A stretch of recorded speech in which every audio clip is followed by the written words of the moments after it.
The essence of this native orchid lies in its refreshing fragrance.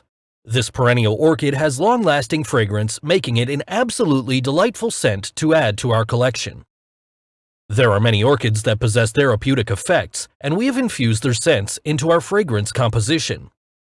Other than their soothing and calming properties, let's find out more about their herbal and medicinal values that they offer in traditional folk remedies. Native to Southeast Asia countries, this therapeutic orchid is used as an anti-diabetic agent to help diabetic patients. In Thailand, its roots are consumed as tonic to promote overall good health. An extremely versatile orchid, it is used to treat various diseases and illnesses such as kidney disorders, dysuria, gonorrhea, and scalds. It is also made into a poultice to reduce pain and swelling of abscesses and to promote their rupture. Bergamot and lime are included as one of its few ingredients to enhance the fragrance's refreshing citrusy nature.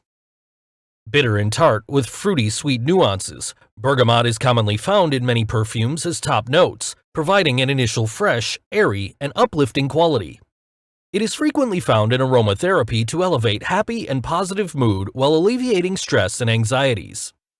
Pure, green, and refreshing, lime fragrance could be described as one of the most invigorating scents. It is considered to be a sweeter version of lemon, but equally intense in its bright, energizing notes. Much like the fruit, lime essential oil has many benefits and uses as well. Revered for its purifying and cleansing properties due to its antibacterial functions, it also acts as a great skin supplement, providing radiance to dull skin. Fan of citrusy perfumes? With a sharp, invigorating scent that energizes your morning and prep you for the day ahead, this fragrance composition will be the perfect addition to your perfume.